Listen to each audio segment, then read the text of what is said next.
Ok, perfecto. Entonces continuamos con este tercer set de la clase de hoy.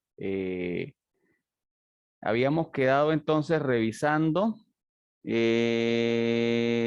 va, ¿hasta qué lámina me perdí? Asociaciones de armadores, no, no creo que esto lo hayamos hecho todavía. Ya, déjenme revisar que ahora tengo la lámina. ¿Se alcanza a ver la pantalla compartida, muchachos? Sí, profe. Habíamos hablado de promociones de bolsa, construcción, habíamos hablado de compra-venta, ok, habíamos quedado en el 17, sí, pasábamos al 18, ¿sí es correcto?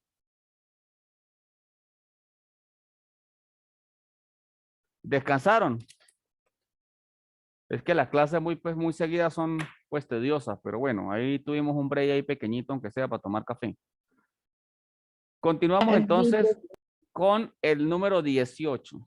El numeral 18 del artículo 2, entonces menciona la compra y la venta de herramientas, aparejos, vituallas, combustible y otros objetos de armamento para la navegación.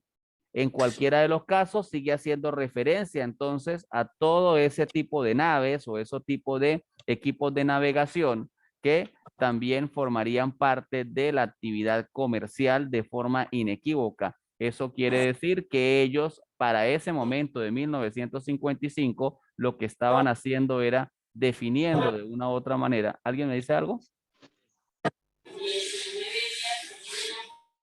Bueno, ya les desactivé los micrófonos para no haber distorsión de sonido. Eso es correcto. Creo que eso era lo que pasaba. Ok, entonces tenían entonces para ese momento la posibilidad de tratar de visualizar. Muy importante es el comercio que se realiza a través del proceso de importaciones y exportaciones. Y por excelencia, muchas veces, ese procedimiento de importaciones y exportaciones tiene que ver entonces con la utilización de la vía marítima como medio de transporte, sobre todo porque ese medio de transporte es bastante económico en comparación con las vías aéreas o el terrestre. Obviamente nosotros estamos acostumbrados un poco más al transporte a través de la vía terrestre en función de que tenemos aquí en Táchira una aduana principal y además una frontera con Colombia en donde por excelencia se llegó a decir en su momento que era la aduana más activa de Latinoamérica por la cantidad de comercio que se realizaba a través de ella. Era tanto que muchas veces inclusive el comercio colombiano ingresaba por los puertos venezolanos a través de Puerto Cabello o La Guaira y se hacía un procedimiento de ingreso de mercancía a través de la aduana de Ureña o la aduana de San Antonio. Eso pues generaba ese proceso de intercambio tan importante. Tenemos el numeral 19 y me habla de las asociaciones de armadores y las expediciones de transporte, depósitos y consignaciones marítimas. Entonces, esa cantidad de personas que se encargan, quiero que hagamos una cosa, por favor, ingresen en Google y digan, escriban qué es armadores.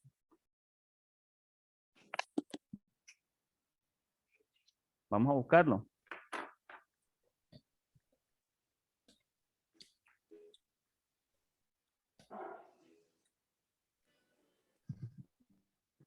Persona que se dedica a construir barcos.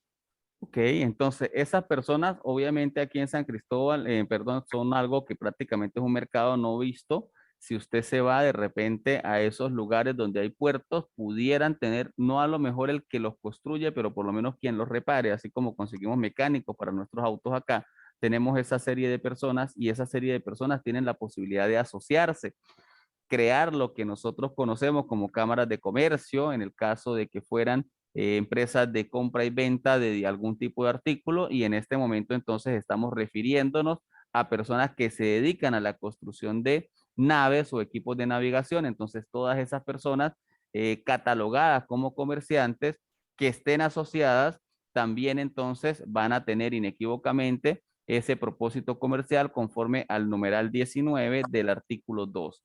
Repito, las asociaciones de armadores y las de expediciones, transporte, depósitos inclusive y consignaciones marítimas. Todas esas actividades que tienen que ver con ese contexto de transporte marítimo y la construcción de esas naves, y no solamente la construcción, la venta, la reventa, la reparación y los distintos equipos o herramientas que se utilicen para eso o materiales, pues formarán parte de la actividad comercial. Pasamos a la lámina número 11.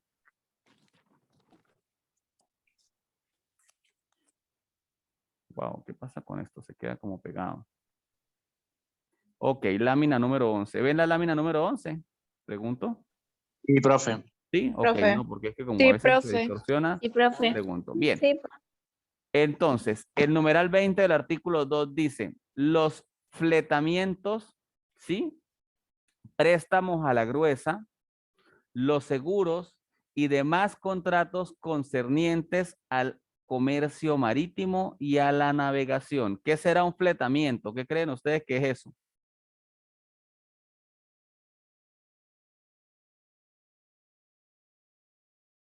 ¿Qué será un fletamento? A ver, revísenlo. Utilicen ese teléfono para cosas positivas como en la clase. Profe, ¿Sí, Jorge, José?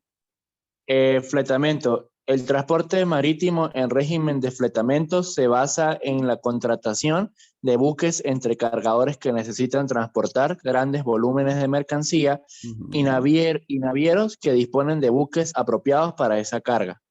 Ok, correcto. Mira, yo me dejé el tapabocas y estoy en clase. Qué pena, ya va. Ni siquiera me había dado cuenta de que tenía eso. Ok, ahora sí yo. Okay. Ese break de 10 minutos entonces me hace poner el tapabocas, perdón. Aquí dice Milángela, dice contratación de buques. Ok, es correctamente. Muchas veces hay distintas actividades y dependiendo del tamaño del buque, pues tiene una capacidad para cargar cierta cantidad de peso. Eso pues genera la necesidad de cubrir alguna negociación que se haya hecho de traslado de mercancías y se requiera entonces realizar algún tipo de contratación de otros buques para que se lleve a feliz término el propósito que se tiene de trasladar cierta cantidad de mercancía. Todas esas actividades que se realicen desde ese mismo propósito tendrán entonces la característica de actos de comercio conforme entonces a ese numeral 20 del artículo 2.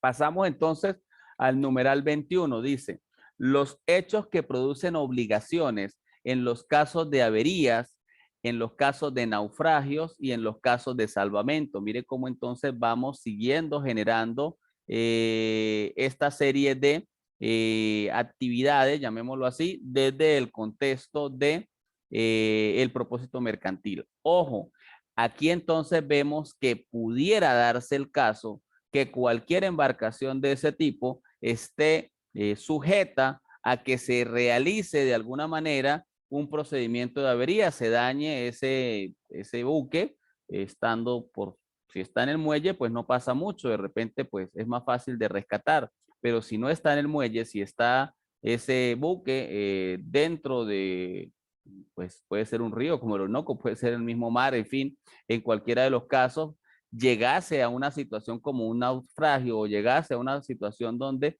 se realice un procedimiento de que hay personas o hay mercancía y esa mercancía se tiene que rescatar, eso va a generar un proceso de remolque, un proceso de una actividad comercial o sencillamente la cuantificación de las pérdidas que puedan haberse generado por ese naufragio. Sin embargo, les aclaro que lo que son los seguros y mucho más, los seguros tienen como punto de origen, yo creo, este propósito marítimo. Realmente los seguros se dieron a través de la historia cuando esas embarcaciones tenían que generarse el traslado de mercancía de un país a otro y de un continente a otro inclusive, y generaba una serie de riesgos el traslado de esa mercancía y muchas personas eran los dueños del barco, otras personas eran los dueños de la mercancía o muchas personas invertían para construir un barco y otros para realizar ese proceso de traslado de distintas mercancías. En cualquiera de los casos se generaban responsabilidades cuando los piratas o cuando que todavía existen. Los piratas es un tema que existen. Hay personas que se encargan de el robo de embarcaciones en alta mar y eso es una realidad que no podemos dejar de lado. Todas esas personas que tienen una relación con esos hechos, de esos naufragios, de esas pérdidas de mercancía, generan unas responsabilidades. Esas responsabilidades hay que cuantificarlas, cuánto se perdió por la embarcación en sí, cuánto se perdió por la mercancía que se trasladaba, y allí entonces surgieron entonces esos seguros. Habían personas entonces que se encargaban de asegurar esa mercancía, de asegurar esos barcos, y en cualquiera de los casos, si se llegaba a generar un proceso de naufragio, o todavía se da, si se llega a generar un proceso de naufragio, esa mercancía está resguardada. Es tanto que ahora, en el contexto de nacionalizaciones y exportaciones o importaciones de mercancía, cada vez que nosotros vamos a traer un container de China, que es muy común, de Taiwán, en fin, dependiendo del tipo de mercancía que se va a traer de los Estados Unidos, y se hace por vía marítima, es obligatorio que se pague entonces esa serie de seguros. ¿Para qué? Para que al final entonces se tenga determinado la realidad de la responsabilidad que pueda surgirse tanto por la naviera, la dueña del barco, o sencillamente por las personas que representen de alguna manera la responsabilidad, porque al final y al cabo el traslado de esa mercancía es un acto de comercio que es pago, pero puede generarse también algunas responsabilidades, inclusive el mismo armador, la persona que realiza el procedimiento de reparación del barco que quedó en alguna condición incorrecta y que esa avería pueda tener como resultado que se genere un naufragio. O sea, son muchas cosas, repito, son cosas que no son para nosotros bastante visuales, porque aquí no tenemos algún propósito de navegación importante. Como repito, el río Uribante será lo máximo donde tenemos algunas cercanías con la navegación. Allí utilizan algún proceso de pesca artesanal, no una pesca industrial, y es como lo máximo que pueda darse, pero no se da ese tipo de embarcaciones grandes. Sin embargo, todo eso puede generar una realidad de contexto comercial. Tenemos el numeral 2, me habla los contratos de personas para el servicio de las naves de comercio y las convenciones sobre salarios, estipendios de la tripulación. Recordemos que esas personas que trabajan en ese tipo de naves son personas que se montan allí en un barco y pueden durar 2, 3 meses en ese barco, y tienen entonces allí también acreditables una serie de responsabilidades, inclusive salariales, de prestaciones sociales. Entonces, todo ese tipo de contrataciones para ese servicio generalmente se hace bajo la figura de honorarios profesionales.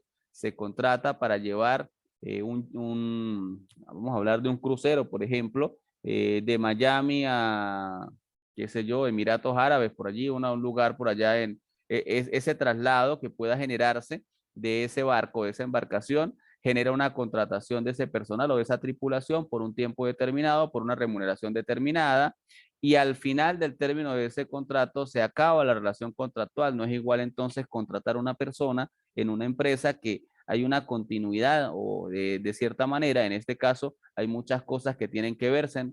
Primero, cuál es el siguiente destino de ese lugar, estoy de acuerdo yo de ir a ese nuevo destino o no estoy de acuerdo. En fin, son muchas cosas que generan entonces que cada uno de esos contratos sea como un contrato a tiempo determinado por una actividad determinada o específica, y que genere entonces que todo eso que se negocia allí constituya, en dado caso, un acto de comercio independiente, un acto de comercio donde se tiene que llegar a ese término, exceptuando por supuesto que se dé el proceso de naufragio de la nave. De lo contrario, pues se llega a ese término, que es el momento en el cual se llegó al nuevo puerto, desembarca esa tripulación, y allí se decidirá entonces si se contrata la misma tripulación o se cambia la tripulación para ubicar un nuevo destino en esa embarcación, si es que se puede volver a realizar. Si no, pues tendría que revisarse también el chequeo de la nave para ver cuáles son las condiciones técnicas de mantenimiento que tenga, y en función de eso, pues poder entonces contratar cualquier otro tipo de servicio. Claro que muchas de esas naves tienen propósitos diferentes.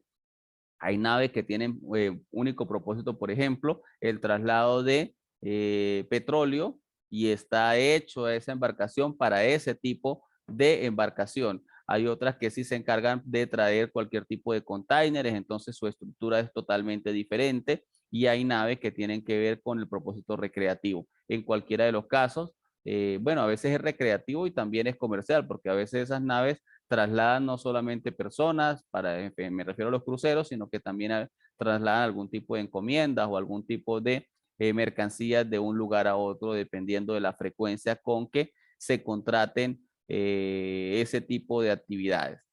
Tenemos entonces también el numeral 23 del artículo 2. Mire cómo vamos y desarrollamos cada uno de esos numerales. No son poquitos, son bastantes, pero en el caso del derecho venezolano, a diferencia, como les leí hace un rato, del artículo 10 del Código de Comercio colombiano, las especificaciones del comerciante son como más puntuales, son más genéricas, aquí son como más individualizadas en este Código de 1955, aclarando por supuesto que la legislación colombiana es mucho más reciente, tiene inclusive ya algún articulado sobre lo que es el contexto franquicial y demás, pero a nosotros hasta allí todavía no hemos llegado. El legislador venezolano no ha querido actualizarnos ese código de comercio y ha quedado en deuda cualquier Congreso de la República hasta el momento que existió Congreso conforme a la Constitución de 1961 y a partir del 99, lo que llamamos ahora Asamblea Nacional, la posibilidad entonces de querer hacer la modificación y actualización de este código. El 23 entonces indica que los contratos entre los comerciantes y sus factores o dependientes, o sea que puede generarse muchas veces contratos entre comerciantes y esas personas que van a representar a los comerciantes. En este caso, esas personas que van a representar a los comerciantes es lo que nosotros llamamos como factores mercantiles, o también habrá personas que pueden darse el contexto de lo que serían los dependientes. Sin embargo, en el proceso de la evolución de 1955 a la actualidad, se hace ya una diferenciación mucho más puntual de lo que son los dependientes, de lo que son esos empleados que nosotros tenemos en las empresas, y ya entonces esos dependientes no pueden ser considerados como actos de comercio o contratos comerciales, dado que eso tiene un tipo de regulación diferente y un tipo de protección distinta, porque esas personas que trabajan bajo relación de dependencia son consideradas por el Estado como débiles jurídicos, son considerados por el Estado como esas personas que tienen de cierta manera la posibilidad de tener dificultades al momento de que van a cobrar sus prestaciones sociales, al momento de que van a cobrar sus utilidades o al momento inclusive de que se les fijen sus salarios, y esa regulación mercantil hace que se realice una protección hacia ese contexto, y es tanto que se crea un ministerio que es el Ministerio para el Trabajo, y además una estructura que es las inspectorías del trabajo que generen la protección de esos derechos laborales. Entonces queda solamente supeditado a actos de comercio todo lo que se trabaje bajo la figura de honorarios profesionales, o lo que sí sería esa persona que va a generar o hacer un factor mercantil. Ojo, ustedes dentro del ejercicio de su actividad profesional, como lo es los licenciados en administración, así sean mención mercadeo, pudieran llegar en un momento determinado a estar a cargo de una determinada empresa. Eso implica entonces que ese documento de esa empresa va a generar una serie de responsabilidades que recaen en usted, y eso se va a plasmar en ese registro mercantil, y entonces a partir de ese momento puede nombrarse factor mercantil. Esos factores mercantiles son de libre nombramiento y remoción. Cuando nos referimos a los dependientes, no son de libre nombramiento y remoción, sino son personas que tienen un beneficio adicional, que es la posibilidad de que no sean despedidos arbitrariamente, sino que se cumpla con unos preavisos específicos, que se cumpla con unas protecciones específicas en donde no se pueda vulnerar ese derecho al trabajo. Entonces, vemos muchas cosas como el tema de lo que corresponde al derecho y legislación mercantil a veces abarca otras disciplinas específicas del derecho, como es la legislación mercantil, como es la legislación laboral, perdón, porque necesariamente pues los comerciantes tienen personas que están asociadas a su relación de trabajo, y muchas veces esas personas están bajo esa figura de dependientes, y por lo tanto van a estar resguardados sobre lo que consiste el derecho laboral, que ya pasa a ser un derecho público, mucho más allá de que al final la remuneración la está pagando la persona natural, la persona jurídica que puede ser privada a una persona natural que también puede ser en el contexto privado. Pero el hecho de la vulneración que se pueda generar sobre ese trabajador y genera entonces la posibilidad de protección por parte del Estado. En líneas generales, entonces, ¿qué tenemos acá? Teníamos entonces toda una serie de artículos que determinaban entonces quiénes eran comerciantes o no comerciantes. Y llegamos entonces, luego de haber visto esos 23 numerales del Código de Comercio en su artículo 2, a el numeral número 3, a especificar entonces un artículo distinto. Duramos bastante tiempo tratando de definir ese artículo 2, pero traté de hacerlo, no sé cuántas clases duré, pero traté de hacerlo lo más específico posible, de forma que se pudiera comprender cuál es realmente la actividad comercial, porque al final de aquí en adelante es que vamos a partir con lo que es la explicación de la materia. El artículo 3 se dice así: que se repuntan, además de actos de comercio, cualquiera otros contratos, cualquiera otras obligaciones de los comerciantes. Si no resulta lo contrario del acto mismo, o si tales contratos y obligaciones no son de naturaleza de esencialmente civil. En líneas generales, lo que quiere decir esto es que ¿qué es un acto de comercio? Cualquier contrato, cualquier obligación que se realice entre quienes, entre comerciantes. Y regresamos entonces a esos primeros ejemplos que yo colocaba inicialmente, donde les decía, mire, tenemos algo, tenemos inicialmente una persona que va y compra un teléfono. ¿Recuerdan ese ejemplo? Vamos a comprar un teléfono, pero yo compro un teléfono para usarlo yo, para que sea mi teléfono, el que yo necesito.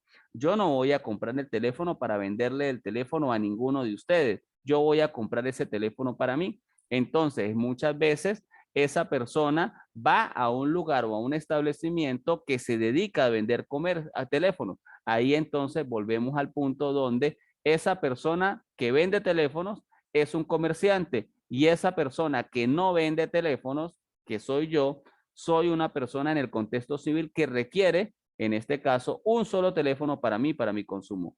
¿Cuándo se determina, según el artículo 3, entonces, que sea comerciante? Cuando las dos personas que hagan esa negociación sean comerciantes. Si no es el caso, como el que acabo de explicar, no hay comercio, porque yo lo que estoy haciendo es comprando un artículo. Hay comercio para quien sea comerciante, pero para mí, que estoy comprando un único teléfono, no.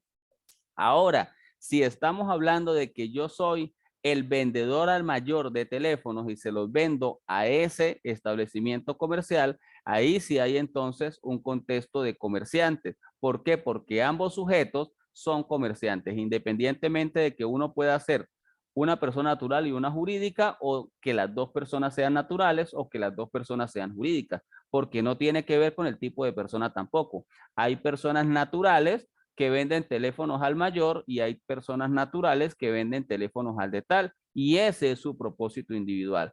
Entonces también tenemos que tener claro que pueden hacer obligaciones que tengan contexto mercantil y pueden hacer obligaciones que tengan contexto civil.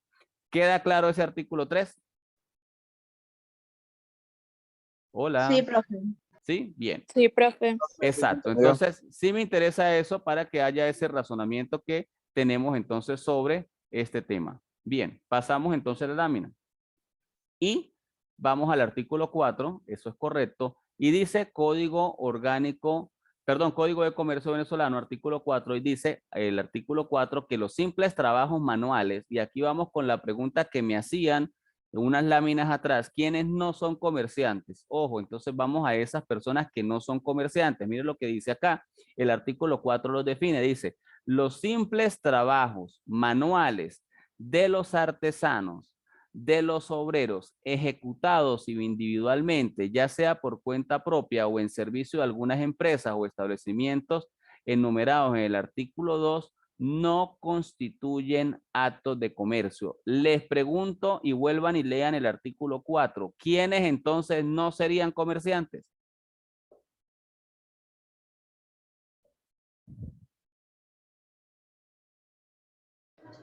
Los artesanos, los obreros y los trabajadores manuales. Los artesanos. Ok, ¿qué es un artesano? Definámoslo. Un ejemplo.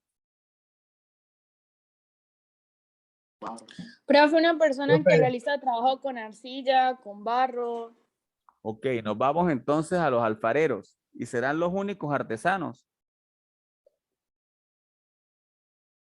También hay artesanos que trabajan con madera y este tipo de cosas. Artesanos que trabajan Profe, con por madera, o trabajos sea, los manuales también carpinteros. podría ser un mecánico. Profe, Mecánico, pero el mecánico repara, ¿sí? Tiene que fabricarlo para que sea artesano, ¿sí? Profe, entonces las personas que hacen artesano. pulseras no serían comerciantes. Y mire lo que dicen esto. Las personas que hacen pudieran estar catalogados, eso es un artesano. Está trabajando con diferentes materiales que puede ser madera, que puede ser arcilla, como lo dijo hace rato la compañera, o que puede ser una piedra preciosa, por ejemplo. Y eso forma parte de una artesanía. Y ahí venimos entonces que esas personas no estarían sujetas a la condición de comerciante conforme a lo que define el Código de Comercio. Y aquí es interesante que revisemos esto. ¿Por qué? Porque muchas de esas personas a veces quieren constituir una sociedad mercantil y realizar actividades como la venta de pulseras, dijo Néstor. Ajá, pero ya va. Hay que ver algo. ¿Usted lo fabrica o usted lo revende? Porque si usted es un revendedor, usted le compra al artesano al que lo fabrica, usted sí es comerciante por la reventa.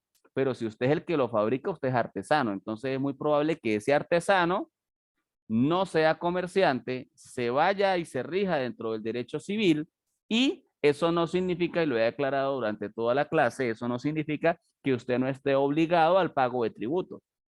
Puede que esa artesanía pague IVA, puede que esa artesanía o esa persona esté obligada al pago de impuestos sobre la renta y en fin a cualquier otro tributo, ¿sí? Lo que quiero que quede claro es que no sería sujeto de que sea una persona comerciante. En esto dice si lo fabrica y lo vende él mismo, si lo fabrica y lo vende él mismo no, pero si lo fabrica y lo vende él al mayor y alguien los compra y los revende, la condición cambia. Ajá, Profe, digo, Mariana. entonces aquellas personas que tienen un local, pero o sea, esas personas tienen gente que fabrica, eso sí sería ya como un comercio, ¿cierto? ¿Que fabrica qué? Vamos al momento de O artesanía. sea, A un ver, ejemplo, vamos a alguien definir que algo. tenga, Hagamos lo siguiente. Vamos a Google y búsqueme en el diccionario qué es artesano.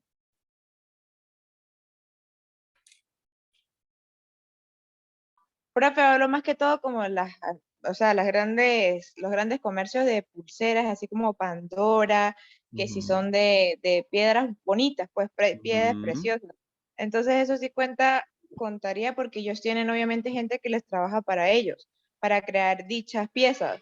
O sencillamente tienen una maquinaria y ya no lo hacen bajo la figura de artesanía de forma manual, sino que lo están haciendo a través de una máquina y eso ya cambia. Al final tienen un producto muy similar, ¿sí? Pero es un producto terminado que corresponde a una fábrica en sí. Dice aquí Zulay, persona que hace cosas de forma manual. Y mire lo que estamos empezando a hablar. Manualmente, habría que ver entonces qué tipo de maquinaria y cómo es entonces que se realiza ese proceso de fabricación. Ah, De ok, hecho, profe. es tanto que les estoy colocando en la lámina donde se dice en letra mayúscula trabajos manuales. Dice José, un artesano es la persona que realiza objetos artesanales o artesanía. Los artesanos realizan su trabajo a mano o con distintos instrumentos. Una cosa es un instrumento, otra cosa es una máquina, ¿no? Propio de manualidades, por lo que hay que tener cierta destreza y habilidad para realizar el mismo. Repito, ¿qué pasa en la vida real, muchachos? Que vamos a conseguir gente que puede que sea un artesano, hace sus cosas de forma manual, pero que quiere constituir una firma personal. Y yo pregunto, ¿el registrador mercantil debería permitir registrar esa empresa? ¿Ustedes qué dicen?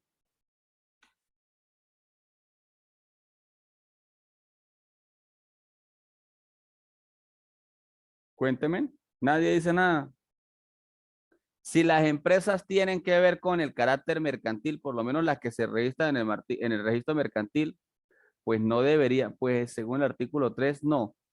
El artículo 4, ok, hace la corrección Néstor. Pues habría que ver entonces que no se puede. Eso no significa que pueda constituirse en una persona jurídica. Él pudiera en un momento determinado asociarse con otras personas y hacer artesanías pero bajo la figura de una asociación civil. Está asociándose, puede tener una personalidad jurídica, pero tiene una figura que es mucho más de carácter civil que de carácter mercantil. Y entonces voy a traer aquí a ejemplo nuevamente lo que hablábamos entonces en la clase de hoy como las empresas de transporte, y les colocaba el ejemplo de asociación civil, línea de transporte fulana de tal. Esa asociación civil, línea de transporte, con el nombre que le coloquen, ¿está realizando o no está realizando un acto de comercio? Pregunto. Sí, pero la están haciendo bajo una figura del derecho civil. ¿Qué era lo correcto de que debió hacerse? Que esa persona realmente debió haberse constituido como una sociedad mercantil y no registrarse en un registro público, sino registrarse en un registro mercantil. Entonces veamos la distorsión que en el mundo real puede que encontremos, en donde muchas personas a veces las catalogan como comerciantes cuando no lo son. Y es tanto que del propósito de las actividades mercantiles, conforme a las ordenanzas municipales de actividades económicas, el Estado, a través de las alcaldías municipales, puede cobrar tributos, ojo, en ese contexto a comerciantes. Pero si yo no lo era, ¿por qué me van a hacer cobrar a mí ese tributo? ¿Por qué me van a hacer pagar, perdón, ese tributo? No deberían entonces hacerme o cobrarme ese tributo, porque yo no estaría sujeto. Yo no sería una persona sujeta a una actividad comercial, sino a una persona de carácter civil. Por lo tanto, no debería ese artesano pagar un tributo especialísimo porque no corresponde. Ojo, me refiero solamente a ese tributo municipal que tiene que ver con actividades económicas, porque sí puede pagar IVA y sí puede pagar impuestos sobre la renta y sí puede que pague otro tipo de tributos, pero a lo mejor ese específico a comerciantes no. ¿Ok? Entonces a veces hay que tener claro el contexto legal para saber entonces cuáles son las implicaciones que podemos tener nosotros y las negociaciones hábiles que podamos realizar en este contexto de las actividades mercantiles. Y lo siguiente que hablábamos allí son los obreros. ¿Quiénes son los obreros? Algunas personas que muchas veces están bajo la figura de dependientes. Ahora esa figura de obreros de 1955 puede que haya tenido algún proceso evolutivo y se hable de recurso humano, puede que se hable también de empleados, puede que se hable de trabajadores, no es el mismo concepto que teníamos para ese momento. Habría que entonces revisar un poco la jurisprudencia para determinar entonces cuál sería esa nueva visión que tendríamos en la actualidad. Pero en cualquiera de los casos, sí hacíamos referencia entonces a esas personas que hacen una actividad profesional donde habrá alguna relación de dependencia hacia el comerciante y por tanto no debe considerarse eso una actividad comercial. ¿Dudas hasta el momento?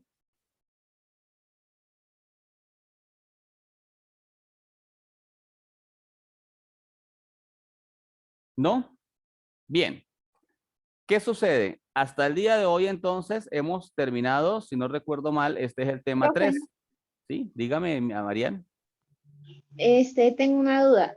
Si, por ejemplo, el artesano que hace pulseras crea una firma personal y vende las pulseras, sería comerciante, ¿sí? Es lo que trato de que razonen. ¿Debería de ser comerciante? El código es claro, dice que no. Lo que yo no entiendo es por qué el registrador permite, porque sí lo ha permitido y se da en la práctica, permite que registre una empresa mercantil en un registro mercantil. Profe, disculpe, yo tengo una pregunta. Sí, Rosmary.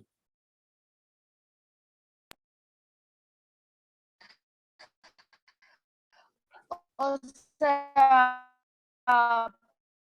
poniendo Le escucho bastante entrecortado, Rosmary. como un Romari, se te escucha entrecortado. Se escucha muy más de la entrecortado. vida, yo tengo un emprendimiento de accesorios, ¿sí? Estaba hablando, si el día de mañana yo quisiera acceder a lo que son collares, lo voy a escribir. ¿Ok? Ajá, estaba respondiéndole a Daniela, creo que me preguntó que una persona crea una firma personal. Era lo que quería que razonaran y les colocaba el ejemplo con la empresa de transporte. No debería el registro haber aceptado una fondo de comercio con ese objeto, porque se supone ¿qué es un artesano? Y si es un artesano, no hace un acto de comercio, no debe ir a un registro mercantil a registrar una firma personal, porque ese no es el lugar. Tendría que hacer a título personal sus artesanías, eso no significa que tributariamente tenga un RIF y que pueda facturarlo inclusive y que pueda venderlo y probablemente el artículo tenga IVA, un impuesto X. Y decía que probablemente lo que no tiene es que pagar impuestos como comerciante, ¿sí?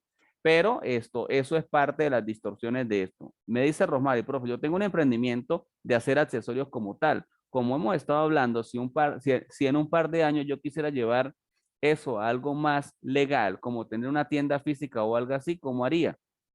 Si usted lo fabrica y lo está vendiendo desde ese primer propósito, usted es una artesana como tal porque los hace usted. Ahora, si usted va a diversificar y usted va a agarrar esa artesanía que usted hace y la va a fusionar con una que se importa y va a comprar también mercancía nacional y aparte de eso va a colocar colonias y va a colocar todo eso en una tienda física, la cosa cambia, Rosmary, porque ya ahí sí estamos vinculando distintas actividades y al tener una otra diferente a la Profe, artesanal que disculpe, sea y comercial. ella contrata otros artesanos que trabajen para ella y vende esos productos, entonces no sería comerciante. No, porque los otros son unos obreros, son artesanos obreros y ella es la artesano que hace el proceso de comercialización, de venta, sí, del producto, pero sigue siendo, si no hay más nada, sigue siendo artesanía, si ese es el único propósito. Lo que yo veo difícil es que Rosmary venda solamente las artesanías de ella, porque a lo que ella coloque una tienda física, ella, pues en el contexto comercial, va a generar la necesidad de vender otras cosas junto con esas artesanías. Por ejemplo, la cajita donde vamos a meter la artesanía, la pulsera, y ya de repente la cajita no es una artesanía, puede ser que compre la cajita y entonces eso ya tiene que ver con una actividad comercial. Ahí sí podría registrar la firma de comercio, ¿sí? Rosmary. Otro punto es que yo hago aquí en San Cristóbal, los envío para otros estados. ¿Eso cuenta como un acto de comercio? No, usted los puede vender y comercializar en Colombia y eso es otro país. O los puede llevar a los Estados Unidos o a cualquier lado. Debe hacer un procedimiento de exportación, eso es otro tema. Pero en cualquiera de los casos sigue siendo un artesano. Ahora, repito, si es solamente esa artesanía, si estamos hablando de que usted el día de mañana compra una maquinaria y hace esa misma artesanía, pero no de forma manual, la cosa cambia porque ahí sí ingresaríamos dentro de un trabajo diferente, a una artesanía. Milángela pregunta, si ese artesano fabrica numerosos artículos y otras empresas quieren comprar y necesitan facturas, ¿él no emite? No, ya va. Milángela, vamos a aclararlo, lo dije ahorita. El hecho de que sea artesano no significa que no emita factura. Cuidado. Él puede emitir factura. Toda persona conforme a la provincia 071 puede mandar a hacer su talonario y puede facturar y puede venderle a quien quiera sin necesidad de fondo de comercio. ¿Por qué? Porque no está considerado como acto de comercio, más no está considerado como la venta de algo ilícito. No está vendiendo sustancias psicotrópicas o estupefacientes o no está vendiendo cosas ilícitas, está vendiendo un artículo que él fabrica completamente lícito. Eso quiere decir que él puede facturar, que tributariamente hay dos cosas que hay que diferenciar y vamos a empezar con eso. Está el derecho tributario, que es lo que ustedes están viendo en legislación, ¿cómo se llama la materia? Legislación fiscal. Perfecto, y están viendo allí los contribuyentes, y eso es derecho tributario, está el derecho mercantil que lo están viendo conmigo y está el derecho laboral, ¿ya lo vieron? ¿O no lo han visto? ¿Lo van a ver? No, profe. Está el derecho laboral que tiene que ver con las implicaciones de responsabilidades. Los tres se conjugan entre sí y a veces hasta se fusionan y bueno, puede generar algún tipo de confusión, pero son cosas total y absolutamente diferentes, ¿ok? Bien, profe, entonces, según el Código de Comercio vigente, los únicos que son comerciantes son los... ¿Cómo es la cosa? Profe, según entonces, vigente, los únicos que no son comerciantes y hay otras personas más, Néstor, los profesionales, es una actividad profesional. Cuando usted sea licenciado, eso es una actividad profesional. Los abogados, los médicos, hacemos actividades profesionales que tampoco están tipificadas como actos de comercio. Ahora, podemos hacer más cosas que eso, como por ejemplo montar una clínica y ahí ya conviene